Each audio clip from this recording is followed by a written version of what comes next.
Hello to all students. इस video में हम कॉकरोच के नर्वस सिस्टम के बारे में देखते हैं। तो कॉकरोच में नर्वस सिस्टम जो है वो 3 पार्ट में डिवाइडेड है। पहला सेंट्रल नर्वस सिस्टम, दूसरा है पेरिफेरल नर्वस सिस्टम और तीसरा है स्टोमेटोगैस्ट्रिक या सिंपैथेटिक नर्वस सिस्टम। तो 3 पार्ट में डिवाइड है। कॉकरोच का नर्वस सिस्टम कितने पार्ट में डिवाइड है? पहला तो सेंट्रल नर्वस सिस्टम, दूसरा पेरिफेरल नर्वस सिस्टम और तीसरा कौन सा है? स्टोमेटोगैस्ट्रिक या सिंपैथेटिक नर्वस सिस्टम। तो पहला जो नर्वस सिस्टम है सेंट्रल, इसके कितने भाग हैं? सेंट्रल नर्वस सिस्टम के कितने भाग हैं? 3 भाग हैं। पहला इसमें क्या क्या आता है? केंद्रीय तंत्रिका तंत्र या सेंट्रल नर्वस सिस्टम या CNS में क्या क्या आता है? ब्रेन आता है। पहले तो ब्रेन आता है पहले नंबर पे। दूसरा क्या आता है? अधर तंत्रिका रज्जु या वेंट्रल नर्व सिस्टम आता है, नर्व कोड आता है, वेंट्रल नर्व कोड हम कह सकते हैं। और तीसरे पे आता है 2 ही पार्ट होते हैं इसके, और इसके गैंग्लिया कह सकते हैं। इसके गैंग्लिया थर्ड पार्ट पे हम कह सकते हैं गैंग्लिया। तो 3 पार्ट अपने पास हैं किसके? सेंट्रल नर्वस सिस्टम के। पहला कौन सा? ब्रेन, दूसरा क्या है? वेंट्रल नर्व कोड और तीसरा क्या है? गैंग्लिया। तो सबसे पहले ब्रेन के बारे में हम देख लेते हैं कि ब्रेन यहाँ मैंने लिखा नहीं है, आप सुन सकते हैं। ब्रेन क्या होता है? ब्रेन या इसको हम कह सकते हैं सुप्रा इसोफेजियल गैंग्लियन कहते हैं। क्या कह सकते हैं? सुप्रा इसोफेजियल गैंग्लिया कहते हैं। ये एक बड़ा हिस्सा होता है और बाइलोब्ड होता है और हेड के ईसोफेगस के ऊपर प्रेजेंट रहता है। ईसोफेगस के ऊपर प्रेजेंट होने के कारण इसको क्या कह सकते हैं? सुप्रा इसोफेजियल गैंग्लिया कहते हैं। ईसोफेगस के ऊपर प्रेजेंट होता है इसीलिए इसको क्या कहते हैं? सुप्रा इसोफेजियल गैंग्लिया कहते हैं। ये देख सकते हैं आप डायग्राम में। ये है सुप्रा इसोफेजियल गैंग्लिया जो कहाँ प्रेजेंट है? हेड के ऊपर प्रेजेंट है और इसी को ब्रेन भी कहते हैं। ब्रेन भी है ये। और ये सिर के या हेड प्रदेश के 3 जोड़ी फ्यूज्ड गुच्छिकाओं को निरूपित करता है। तो 3 गुच्छिका या 3 भागों का ये फ्यूजन बनाता है। कौन कौन से भाग का फ्यूजन बनाता है? पहला तो है प्रोटोसेरेब्रम। पहला क्या है? प्रोटोसेरेब्रम या आद्य मस्तिष्क कह सकते हैं। दूसरा क्या है? प्रमस्तिष्क या ड्यूटेरोसेरेब्रम और तीसरा क्या है?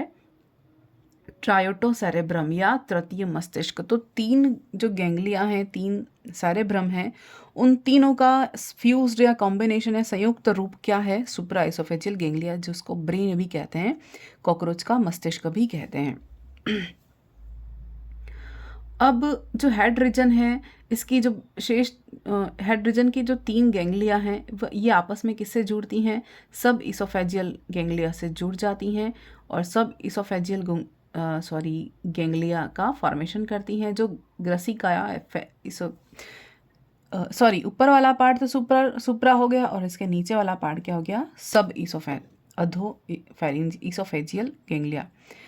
ये 3 जो गैंग्लिया आपस में मिलेंगी उनका संयुक्त रूप क्या कहा जाएगा? सुप्रा इसोफेजियल। क्यों? इसोफेगस के ऊपर है और इसोफेगस के नीचे प्रेजेंट है उसकी, इसलिए अधो या सब इसोफेजियल गैंग्लिया कहा जाएगा। तीनों गुच्छिकाएं नीचे आकर क्या बनाती हैं? सब इसोफेजियल गैंग्लिया फॉर्मेशन करती हैं। अब ब्रेन और सब इसोफेजियल गैंग्लिया इसोफेगस के दोनों ओर क्या बनाती हैं? सर्कम इसोफेजियल कमीशर द्वारा आपस में जुड़ी रहती हैं। किसके द्वारा? Circum oesophageal commissure. ये जो दिख रहा है आपको, सर्कम इसोफेजियल कमीशर के द्वारा कौन कौन जुड़ा रहता है? 2 जुड़े रहते हैं। 2 कौन? पहला तो ब्रेन या मस्तिष्क या सुप्रा इसोफेजियल गैंग्लिया और दूसरा क्या है? सब इसोफेजियल गैंग्लिया। दोनों आपस में जुड़े रहते हैं किससे? इस वाले पार्ट से, और इस वाले पार्ट को जो कनेक्ट कर रहा है उसे क्या कहते हैं? सर्कम इसोफेजियल कमीशर कहते हैं। ये देख लिया अपन ने, इतना पार्ट हो गया अपना ब्रेन का। सेकंड अपने पास पार्ट है वेंट्रल नर्व कोड। दूसरा पार्ट क्या है? वेंट्रल नर्व कोड या अधर तंत्रिका रज्जु। तो ये क्या है? अधर वेंट्रल नर्व कोड होती है वो। उसमें क्या होते हैं? टोटल कितने गैंग्लिया हैं? 9 गुच्छिकाएं। कितने होते हैं? तंत्रिका रज्जु कितने होते हैं? 9 गैंग्लिया में प्रेजेंट होते हैं। 3 तो होते हैं थॉरेक्स में और 6 होते हैं अब्डोमेन में। कितने होते हैं? 3 तो थॉरेक्स में और 6 अब्डोमेन में। तो यहाँ देख सकते हैं आप डायग्राम के अंदर, ये जो गैंग्लिया हैं उसमें से 3 तो अब्डोमेन रीजन में हैं ऊपर वाले, और नीचे वाले 6 जो हैं वो यहाँ से अब्डोमेन रीजन वाला शुरू हो रहा है। ये अब्डोमेन रीजन शुरू हो रहा है। तो ये क्या है? प्रोथोरेसिक गैंग्लिया, मेसोथोरेसिक गैंग्लिया और मेटाथोरेसिक गेंगलिया 3 पार्ट में डिवाइड है। ये कौन है? थोरेसिक रीजन वाले हैं। अब एब्डोमेन का फर्स्ट पार्ट शुरू हो रहा है तो इसको फर्स्ट एब्डोमिनल गेंगलिया कह दिया। फिर ये वेंट्रल नर्व कोड आ गई, फिर first, second, third, fourth, sixth, ये लास्ट वाली एब्डोमिनल गेंगलिया यहाँ पर प्रेजेंट है। तो ये क्या है? ये वेंट्रल नर्व कोड का पार्ट है। ये जो है ना एब्डोमेन वाला पार्ट, ये क्या है? ये वेंट्रल नर्व कोड का पार्ट है। एक से लेके सॉरी 1 2 3 तो थोरेक्स में है और बाकी वाले नीचे 6 जो है वो एब्डोमेन रीजन में पाई जाती हैं। अब हम देखते हैं पेरिफेरल। ये तो हो गया सेंट्रल नर्वस सिस्टम का पार्ट। और अब हम देखते हैं पेरिफेरल नर्वस सिस्टम या परिधीय तंत्रिका रज्जु। ये सब जो नर्व्स हैं ये गैंग्लिया से निकलकर बॉडी के अलग अलग भागों में जाती हैं और अलग अलग भागों में जाती हैं तो ये क्या बनाती हैं? ये पेरिफेरल नर्वस सिस्टम बनाती हैं। तो हमें पता है कि पेरिफेरल नर्वस सिस्टम क्या होता है। नर्व्स जो कि पूरी बॉडी के हर एक भाग तक, हर एक ऑर्गन तक, हर एक पार्ट तक फैली रहती हैं पेरीफेरी में, उसी को हम क्या कहते हैं? पेरिफेरल नर्वस सिस्टम कहते हैं। तो इन peripheral nervous system nerve given off form from ganglia to all parts of body. फिर देखते हैं protocerebrum of body gives a pair of optic nerve to eye, यानी कि प्रोटोसेरेब्रम जो है वो किसको नर्व सप्लाई कर रहा है? ऑप्टिक रीजन को, यानी आंखों के रीजन को या आंखों की नर्व्स को, जिसको ऑप्टिक नर्व्स कहते हैं, उन्हें नर्व सप्लाई कर रहा है। फिर ड्यूटेरोसेरेब्रम किसको नर्व सप्लाई कर रहा है? गिव्स ऑफ पेयर एंटीना या एंटेनरी नर्व्स टू एंटीना। तो ये ड्यूटेरोसेरेब्रम किसको नर्व सप्लाई कर रहा है? ये एंटीना रीजन को नर्व सप्लाई कर रहा है। फिर ट्रायटोसेरेब्रम जो हमने देखा था, तीसरा भाग ट्रायटोसेरेब्रम, ये किसको नर्व सप्लाई कर रहा है? ये नर्व सप्लाई कर रहा है फ्रॉन्स और लेब्रम को। 3 भाग होते हैं। तो हमने क्या देखा कि कितने, ये किसके भाग हैं? ये ब्रेन के पार्ट हैं। ये जो हमने देखे प्रोटोसेरेब्रम, ड्यूटेरोसेरेब्रम और तीसरा भाग जो देखा हमने ट्रायोटोसेरेब्रम, ये तीनों क्या है? ये ब्रेन का पार्ट है। ये पहला भाग है और ये दूसरा पार्ट है और ये तीसरा पार्ट है। 3 तरह के ब्रेन आपस में मिलकर फ्यूज़ होकर एक मस्तिष्क का निर्माण करते हैं। ठीक है, ये इम्पॉर्टेंट है। और तीनों भाग अलग अलग जगहों को, बॉडी के पार्ट्स को नर्व सप्लाई करते हैं, यानी सेंसेशन लाने ले जाने का काम करेंगे। अब सब इसोफेजियल गैंग्लिया, यानी जो इसोफेगस के नीचे वाला पार्ट है, वो सब इसोफेजियल गैंग्लिया जो है वो सप्लाई करती हैं किसको? नर्व। किसको करेंगे? मैंडिबुलर रीजन को, मैक्सिलर रीजन को, लेबियल नर्व रीजन को नर्व सप्लाई करेंगी। यानी इन तीनों रीजन को, मैंडिबल को, मैक्सिला को और लेबियम, इन तीनों को नर्व सप्लाई करने का काम कहाँ से होगा? सब इसोफेजियल गैंग्लिया से होगा। Nerves from thoracic ganglia invert thoracic muscles, यानी कि ये जो थोरेसिक रीजन वाला या थोरेसिक गैंग्लिया जो है वो कहाँ कहाँ पेशियों को नर्व सप्लाई करेगी, यानी वक्षीय गुच्छिकाओं से निकलने वाली जो तंत्रिकाएं होती हैं वो थोरेसिक मांसपेशियों को नर्व सप्लाई करेंगी। और उनमें क्या क्या होगा? थोरेसिक रीजन में क्या होता है? विंग्स हैं, फिर लेग्स हैं। तो इन रीजन को, यानी अपेंडेजेस, जितने भी अपेंडेजेस हैं उन्हें उनकी मसल्स में क्या करेंगी? नर्व सप्लाई करने का काम करेंगे। उसके बाद देखते हैं first 5 abdomen ganglia send nerves to the dorsal and ventral muscles of the body wall, heart, spiracles and last abdominal ganglia supplies now to muscles of last 3 abdomen segment, reproductive organ, copulatory and cerci. तो ये जो प्रथम 5 abdominal ganglia हैं, first 5 abdominal ganglia जो हमने अभी diagram में देखा था, वो किसको नर्व सप्लाई करेंगी? वो डॉर्सल और वेंट्रल दोनों मसल्स को नर्व सप्लाई करेंगी। कहाँ की? बॉडी वॉल की।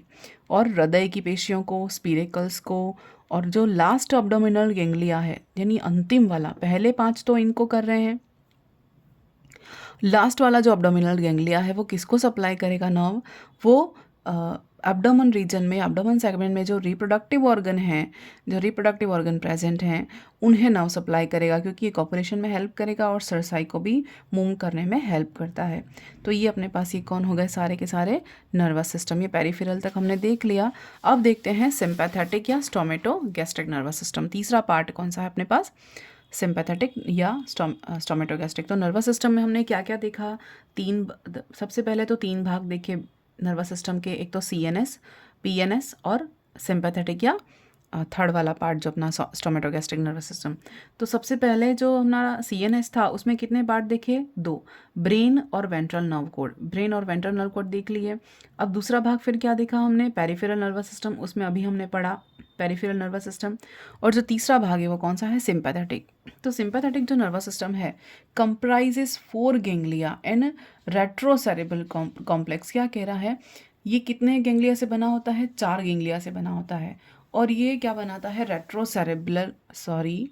रेट्रोसेरेब्रल कॉम्प्लेक्स का फॉर्मेशन करता है। अब frontal ganglia lie above pharynx and brain. तो जो फ्रंटल गैंग्लिया होता है वो किसके नीचे प्रेजेंट होता है? फेरिंग्स के और ब्रेन के नीचे प्रेजेंट होता है। इसका फंक्शन क्या है या किसको नर्व सप्लाई करेगा? ये send nerve to pharynx, clypeus and labrum, यानी फेरिंग्स, क्लाइपस और लेब्रम को ये नर्व सप्लाई करेगा। कौन? Frontal ganglia. फिर दूसरा है हाइपोसेरेब्रल गैंग्लिया। हाइपोसेरेब्रल गैंग्लिया जो है वो किसको नर्व सप्लाई करेगा? ये सेंड नर्व टू ईसोफेगस। ये किसको नर्व सप्लाई करेगा? ये ईसोफेगस को नर्व सप्लाई करेगा।